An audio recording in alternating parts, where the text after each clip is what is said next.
I have braids in my hair. Yay! Don't mind me, I am ready for bed. Yay. Hello, welcome back to my channel. If you're new here, my name is Christina, aka Northwest Reader, and this is my June reading wrap up. Right now it's the 28th, 29th. I still have a couple of books that I'm in the middle of that I'll probably end up finishing at least one of them, but I figured just film this, get it done, whatever. I checked back on my videos. I've only done one reading wrap up this year so far. So I'm going to do a separate video at some point where I'm going through February, March, April, May, and this month is June. So I'll go through all the months. I'm probably going to do a screen recording of my Goodreads, and then we're just going to buzz through them because right now I'm at about 61 books read so far this year, and I don't want it to be super long, so I'm not going to spend a whole lot of time on all the books. I'm just mostly I'll go into detail about certain books that really stood out to me, or I feel like I want to go more in depth on with my thoughts and stuff. But here we are, June. Awesome reading month. I'm having an amazing reading year so far. I've been picking up bops. Like, they have been so good. I can't even describe how good these books have been. I think this month I found a book that is going to be in my top 5 books of 2022. Just saying. It's novella, but I loved it. Anyways, let's go through my list of books.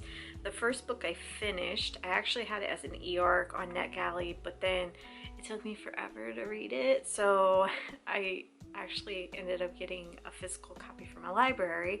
It's called Love People Use Things by Joshua Fields, Milburn, and Ryan Nicodemus. They're minimalist, so that's pretty much what the whole book is about, like how to like go through things and really think about why you keep certain things. And I thought it was pretty insightful and stuff. It really made me think about my like large amount of books, and I like weeded through all my stuff, and it was like really just insightful. But I can see how it could be an issue with it being very privileged in like just being able to be like, oh, I have the choice to live minimally, when there's so many people in the world who don't have a choice. You know, it almost feels a little icky, but I totally get where they're going at and stuff. Like, it's not an ill fashion or manner or anything like that, but it felt very white privileged, you know. I thought it was okay. I really like the documentary though on Netflix, I think it is, but I gave it 4 stars. I thought it was okay. The next book I finished, I've been reading it for a while, but for some reason I just kept putting it down, and then it just, like, I love having my ebook, but at the same time I lose the books that I'm reading, like out of sight, out of mind type of thing. But it was really good. I gave it, I think, 4.5 stars. It's Heart of Glass by Craig Walwork. He is one of my favorite authors, like phenomenal writer, absolutely phenomenal.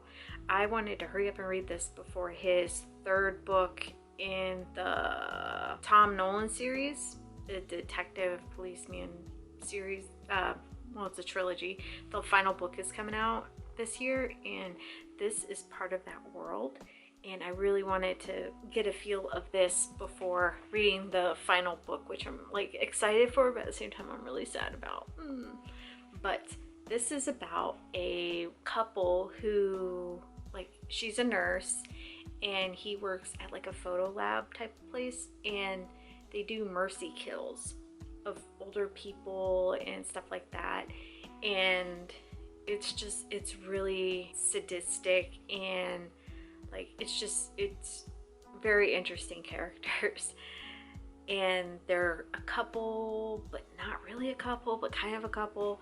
And he has a heart condition, and I forget the age, I think it's like 27 or something. He in his family, it's hereditary that men die at that age, like his grandfather and his father. So he just has it in his head that he's gonna die at that age, and he like can't get overworked and, you know, excited, stuff like that. So that's his impending doom pretty much the whole time. And it just goes through them doing all this, and the mysteries with their backgrounds and family just dynamics are really weird, and there's so much trauma, but I loved it a lot. But yeah, Craig's work, the author, so easy to read, one of the best. But yeah, very good. I highly recommend it. And you can read it outside of, like, you can read it before reading the Tom Nolan ones. It doesn't really affect it too much, but I don't know how much this is going to be involved with the third book, you know? So we'll see. But as of right now, I say you can read this whenever. But it was just fun to see Tom in this book. So this book I finished it in like a day. This is gonna be in my top 5 books probably. It's a novella, but I loved it so much. It's the Mud Ballad by Jo Quinnell, I want to say is her name. Oh my gosh, I just freaking love this so freaking much. I'm like obsessed. And then the cover is done by Neil. I think his last name's Ock, I think is how you pronounce it. But this is about a traveling circus, and there is twins that are connected by the forehead, and they wanted to be separated, and the circus doctor's like, nah, we can't do that. So the one twin essentially was like, well, kill me. I'll end myself, and they'll have to separate us, you know, they'll have to. And so that's what happens. But the living twin is seen as like a murderer and stuff like that, so he is exiled from the circus, and he goes off into town. And then years later, the doctor ends up leaving the circus, and he ends up in the same town as this twin, and then they reconnect, and then it is wild, absolutely wild. It was so much fun. It is so gory and just ridiculous deaths, and I live for it. I was reading some of it, like towards the end in Starbucks in Barnes & Noble, and I was cackling, laughing out loud. Like, I'm sure people were thinking I was a weirdo, but so freaking good, so good. And I told Joe, like, I love this. This book is very, like, it gives the same vibe as the 90s. I don't know if you remember it, the 90s film Freaks. Same vibe, kind of like that weird 90s, 80s feeling of like Pee Wee Herman, you know, like that. Like, that's all I was feeling and picturing, and it was just, I didn't realize how much I love that aesthetic until I read this and had so much fun. It's so ridiculous and stuff. But Jo gave a recommendation for a book that helped inspire her to write this. So it was Jo R. Lansdale, Freezer Burn, which I ended up buying because of Jo, because I'm amazed by this. I've been sitting on it, and I'm so mad that I've been sitting this long on it. Why is no one else talking about this? Like, I get it came out like a year or two ago, but this should be still being talked about. It was like amazing. The next book I finished was a NetGalley audiobook, and it's called Wake the Bones by Elizabeth Kilcoyne. It's like a YA horror, kind of fantastical type of book. It reads as YA. I didn't think it was scary at all, but I'm in my 30s. What do you expect? That's why I gave it 3 stars. I thought it was interesting. It's like this land and this girl are cursed because of her mother, and there's like really witchy stuff and like really weird stuff with like bones and everything, which I'm all about, but it was all right. It was okay. I could see I would really like this if I was younger, but I thought it was all right. So the next book I finished was Jack Harding's Funny Little Games. It was a short story. I actually designed the cover for it. It's just about Jack the Ripper, and it was a lot of fun. I don't want to say a whole lot because it's a short story, but I gave it 5 stars. I thought it was really good. The next short story I read, I also designed the cover for, is Woolie by Hamlin Bird. I gave that 4.5, 5 stars. So much fun. It's not horror or really thriller or anything like that. It's just about a wild night that this kid is going through, and like fights, drugs, drinking, hooking up, just getting in trouble. And I wasn't like that as a kid, as a teenager, or anything like that, so I love reading that type of stuff. So it was fun. The next book I finished, I gave it 4 stars, and it's You've Lost a Lot of Blood by Eric LaRocca. Again, a lot of fun. It's interesting because there's a novella within this book. It's about 2 men who are a couple, but really you're following mostly the main person, which I forget their names. Ambrose and Martyr, I think is how you pronounce his name. Martyr is the main character, I believe. Yeah. And Ambrose is his partner. It's transcripts of everything Martyr has written. He would write poetry, and oh my god, so quotable. This book is quotable. So good. Eric is such a brilliant writer. Like, so talented, it's just crazy. But within the story, within this book, Martyr also wrote a novella called You've Lost a Lot of Blood. So you're bouncing in between like parts of his novella and then like the transcripts of like his telephone calls or text messages or whatever. And the novella is about this girl getting a job as a video game designer, and she moves into their like mansion, this company's mansion, to work. And she's bringing her younger brother with her because their parents died, I believe. Just weird stuff are happening. There were parts where I thought it was a little predictable. I think that was the thing, but I still enjoyed it quite a bit, even though it like had parts where you kind of can figure it out. But at the same time, there was like one little twist within the novella in this I didn't expect, and I thought it was really good. I've heard a lot, or not a lot, I've heard someone say like they didn't really care for the novella in it, but I enjoyed the novella almost more than the main storyline. But it's so good, and I like how Eric subtly, it feels like he subtly references past books, like the things have gotten worse with certain elements from there, and it just made me go aha, you know. But I really liked it. It wasn't, I'm gonna say this isn't my favorite of Eric's, but it's still phenomenal. Like, it's up there. Definitely recommend reading it. It's gory and bloody and stuff, of course, but so good, so good. He's brilliant at formatting and just the way Eric's style of storytelling. It's just so unique, and no one, it's just, it stands out. It really does. So the next story I read, I actually did the cover for this also. I had a busy month of covers. It's a short story. It's called The Scampering, an extreme horror short story by A.W. Mason and Alana K. Drex. I gave it 4.5, 5 stars. It's ridiculous. It's about a woman who, I don't want to share too much, but she hates squirrels. Like, hates them. It's super gross and body horror galore and stuff like that. Like, it's extreme horror. I think it's mellow though. Like, I say that, but if you're used to extreme horror, it's not like, oh my gosh, it's so shocking, but it's funny. Like, the ridiculousness of it. I love it. I love this type of extreme horror type stuff. And it made it was a great short story. So yeah, I think I give it like 4.5, 5 stars. So good. The next one came in the latest Nightworms package, and it's called Stargazers by L.P. Hernandez. This is the first book from the imprint My Dark Library, ran by Sadie, and yeah, it's so cool.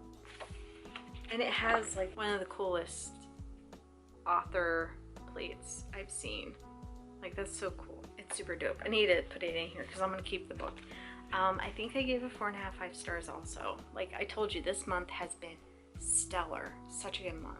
So Stargazers is about just this weird sudden phenomenon of people standing outside, staring into the sky with their mouth open, not moving, just like catatonic, like just not doing, and it's random, like random people. No one knows why they're doing it, and they're called stargazers. Some of them are doing certain things, and it is uncomfortable. It is really unsettling, especially if you're a parent, and it's definitely like a post-apocalyptic story. It shows the uglies of society and how when things hit the fan, like when shit hits the fan, the creeps come out. And I feel like LP did an amazing job showing that whenever there's chaos and society is weakened, that's when the predators come out. And amazing job. So good. Well written. So easy to read. I read it really quick and the ending was awesome. Great ending. Like this was superb. I see why this is the first book that is printed from them. Yeah, 5 stars. So the next book, or next thing I read was a short story, and it was a surprise short story. Just suddenly came out. It's The Turquoise Door. The Turquoise Door, a queer erotica novelette. I gave it 5 stars. It's by Roxy Voorhees. Roxy is awesome. Anyways, so this is about this younger guy who inherits a house from his grandmother, and they're renovating it or something, and they find a turquoise door in a wall, like under like the paneling or the drywall or whatever, and just strange things occur. I kind of was thinking, oh, it's probably gonna go this route, which was a little predictable, but it did not go that route. It went a completely different way that I was not expecting, and I found it to be very enjoyable. I didn't know erotica was a thing, but I'm all for erotica. I'm a fan of it. So good. So good. I need to read more from Roxy because this was a good, surprising, stellar thing. I know I keep saying stellar, but it was good.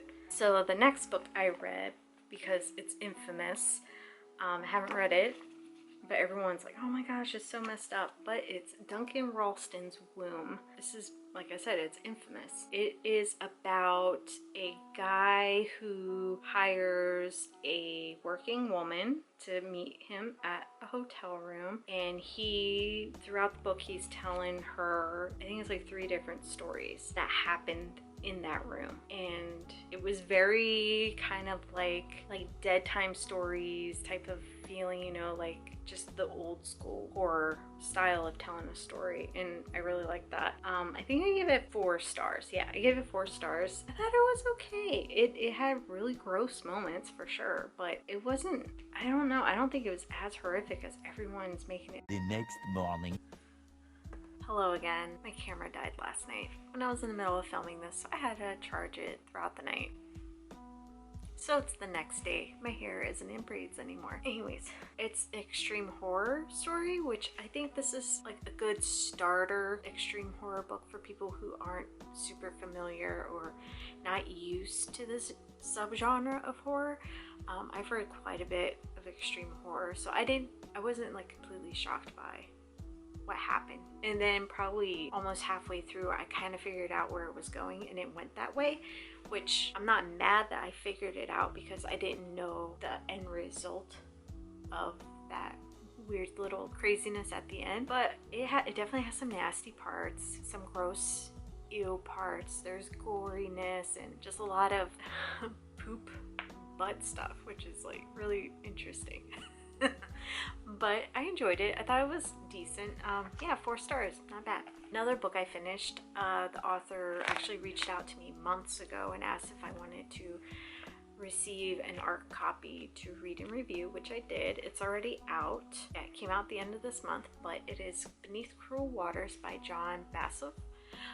Really good. I think I gave this 4 stars also. It's about this man whose mother ends up passing away, so he has to go back to his hometown and take care of things like her funeral arrangements, stuff like that. And he is staying in his old childhood home, and while going through her stuff, like packing things up and stuff, he comes across a love letter that isn't addressed to anyone, a gun, and a Polaroid picture of a man shot and killed in the photo. And this man is just, what the heck is going on? Because his mother was a religious woman and stuff, and he just did not understand what was happening. So it's him trying to figure out what everything was about and like what happened to his mother. It does dual timelines. It does the present time and the past, so you get to see what actually happens in the past. And this is all about trauma, family issues, dysfunctional families, abusive abusive relationships, stuff like that. So pretty much all of my books on my list have trigger warnings, but this definitely has a trigger warning. There was a part towards the end with a certain reveal I had a hard time reading. I kind of like sped read through it really quick because I just it's a little sensitive for me. But yeah, pretty good. Had really good plot twists. I kind of figured out some of the twist, but the major reveal at the end I wasn't expecting.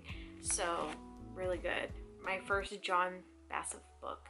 I plan on looking more into his other books because this was really good. And thank you so much again for this copy. So I also finished a short story by Lore. So I don't know how to pronounce their name. Lore Gislason.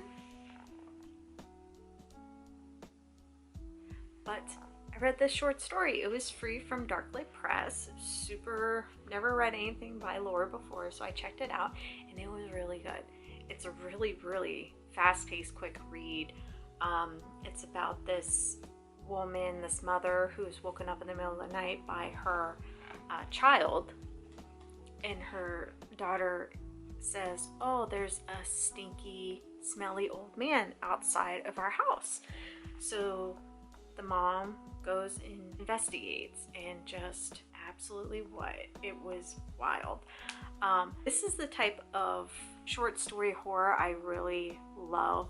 It gets straight to the point and just weirdness happens, body horror stuff, just sort of supernatural weird stuff happens, and it's so enjoyable. And the ending was really good. It leaves you on a bit of a cliffhanger, but it was still satisfying at the same time, and I highly recommend this, especially the fact that it was free. Totally worth, like, if you want to read something just real quick, like just like a palate cleanser or something, this is really good. I plan on reading some more from this author because it was brilliant. Another short story I read, which I'm still reading, I'm not done yet, but I'm almost done with it. I might have it done by the end of tonight, definitely beginning of next month, but it's 23 McCormick Road. It's a novelette by Caitlin Marceau, I want to say. I designed the cover also. But this author reached out to me and asked me if I would do a little quick ebook cover for this, and yeah, definitely. So it is about a couple who move into a house, and in their yard is a tree, and it's a big elm tree, and while it was growing through an older Volkswagen Beetle. So it's like intertwined with it. And the tree is actually saved. Like, they're not allowed to cut it down because it is like a memorial for someone. So, but the couple, they hate the car. So the pregnant wife is trying to try to go with it. It's like, well, maybe we can plant flowers in it, you know, try to make it special. And then her wife was like, I hate it. We need to figure out how to get rid of it, stuff like that. But just some supernatural stuff is happening at the house, and that's where I'm at. I know the reveal already because she told me because I was using it in order to like have ideas to design this. So I already know what's going to happen, but I imagine people who don't know will be really surprised by the ending. Again, this is a quick read, not as quick as Lore's short story, but this is like very entertaining. Yeah, but that's pretty much all I finished in this month. I am in the middle of quite a few books at the same time. So goals for the stuff that I'm currently reading. I'll probably bring this up. I'm going to do a TBR, July TBR book, but what I'm in the middle of is Acts of Service by Lillian Fishman. I love the cover. I'm almost halfway through. It is rough. It is a rough read. Absolutely. This is like definitely literary fiction, but the writing style, it's different. There's no quotations, so it takes me a minute to get used to the writing style, but once I do, I get into it. But I'm on page 86 and nothing really substantial has happened in quite a while. Like it's stagnant. And I like books like this, but I think I like them more as audiobooks. But I'm still going to try to get through this and read it because I'm almost halfway through and I don't know. So another book that I had started is K-Block by T.G. Frost. The author actually sent me this copy to review. I'm about 60 pages in at 253. Pretty good so far. I'm really enjoying it. It's about a prison where certain people are getting picked to go to this place called K-Block, and they think they are harvesting their nightmares. It's like an experimental wing, if you will, at this prison, and the story is told by the main character named Marks, and how he's telling it, he's telling the story as if it's already happened, so he's just letting, I don't know if it's like a letter or whatever, but pretty good so far, easy to read. This is my first T.G. Frost book, so I really look forward to finishing this. I'm probably going to finish it in the next week, but yeah, I just want to show that I started that. And another physical book I have started reading, I actually picked it up yesterday, is, anyways, this is from Clash Books, and it's Gag Reflex by L. Nash. I want to say it's L. Nash or Ellie Nash. This is like, I love it so much. It's written as LiveJournal entries, but you're just following, or you're just reading LiveJournal entries and AIM conversations with this teenage girl and her, let's see. So this is definitely content warning for eating disorders and stuff like that, because she has this live journal where she tracks her calories and talks about having ED and Pro-Ana sites, and Pro-Ana was really big on LiveJournal back in like early 2000s, like 2005. I just, being honest, I was a part of the community back in like 06, 07 when I was head on into my ED. But this isn't triggering for me, but it's just very nostalgic and not like, oh, like I'm romanticizing those times, but just seeing just the layout and stuff of what LiveJournal sort of looked like. And it's just interesting because there's slang in here like CW, GW, like I know what that means. So I don't know if this would be as appreciated by people who have not been a part of that community. I'm curious to see what regular people would feel about this book. It's super easy read. There's like pages where there's just like calorie log and stuff like that. But again, this is definitely content warning for people who have ED or have issues with it. I'm kind of like, I'm at a good place in my life where that was like, oh my gosh, 20 years ago almost. So I still have that, like, oh, some of the feelings I've read in here so far, they are still a part of me, and it's not my identity, but it still is something I recognize, and I'm able to read it and recognize like, wow, yeah, I totally felt that way or something like that. I'm getting too in depth on this, but it caught me off guard.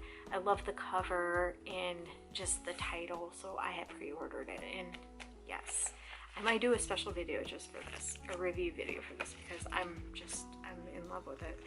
So yeah, and then like ebook wise, I'm in the middle of some ebooks. I have oh, and I also finished a book called Crush by Richard Seiken. It was a library book, so I had to return it. It's just about gay love and heartbreak, and it's a book of poetry and some essays, I think. It was really good. It was enjoyable. I gave it 5 stars. I thought it was just, some people write so freaking well, and it was just beautiful. And I love depressing, sad poetry books. So yeah, that's all. That's pretty much it. I have some books I need to read on my e-reader, but I'm not gonna list all of them. But that is all the books I have read and currently reading in the month of June. I'm going to film my TBR for July, so that should be fun. But have you read any of these books? What did you think? How many books did you read in the last month? I had a decent reading month. I was really, which is different for me, I was really craving reading physical books, because usually I'm just an e-reader person or audiobook person, and maybe once in a while a physical book, but this past month that's all I've been wanting is the physical touch book. So anyways, that's it. Thanks for watching, and hope you stick around. See you!